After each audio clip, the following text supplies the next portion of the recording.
Hello and welcome to Castanet's Week in Review. I'm Jen Zielinski. Well, the big news this week is Canada has elected a new government. With the largest voter turnout in 20 years, a Liberal majority will be brought into power. Here in the Okanagan, a riding that had been dominated by the Conservatives since 1968, Kelowna Lake Country, had MP Ron Cannon unseated by Liberal Stephen Fuhr. And I look forward to working with the Greens just like I do with the Liberals and just like I do with everybody in this riding. Now there's no colors in this riding anymore. We all work together. Cannon, who'd been an MP for 9.5 years, put his defeat down to the strategic vote and Canadians wanting change. You're part of a team. I always say you hang together, and you work as a team. I played sports all my life, and the fact that you celebrate as a team and a victory and you go down as a team. In Central Okanagan Similkameen, Dan Albus was re-elected as MP, and in the North Okanagan shoe swap, Conservative Mel Arnold will head to Ottawa.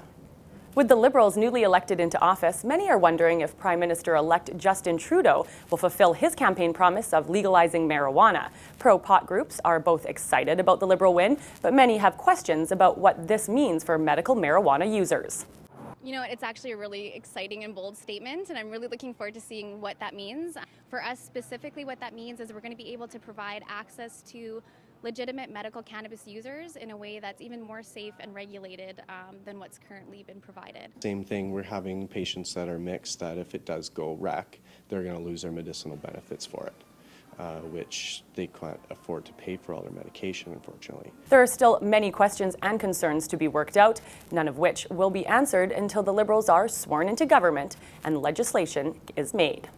Work started this week on the Cook Road boat launch to remove a sandbar that built up over the summer, causing a headache for boaters. The dredging was supposed to take place in August, but was put off until the busy boating season was over and until the fisheries window reopened. We've got a vacuum-style dredge. It sucks up the sand and pumps it.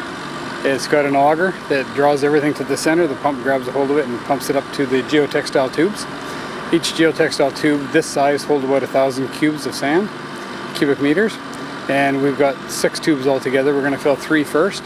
The boat launch will be closed until the beginning of November. Hurricane Patricia is barreling towards Mexico as a Category 5 storm, and Canadians in Mexico are urged to leave this area. In this video from Friday afternoon, large waves crash against the shore as winds up to 325 kilometers per hour are expected. A travel advisory cautions that airports and roads may be closed due to flash flooding, adding the hurricane could also cause food and water shortages. At least one Canadian couple appears to be stranded in Puerto Vallarta, the heart of the storm.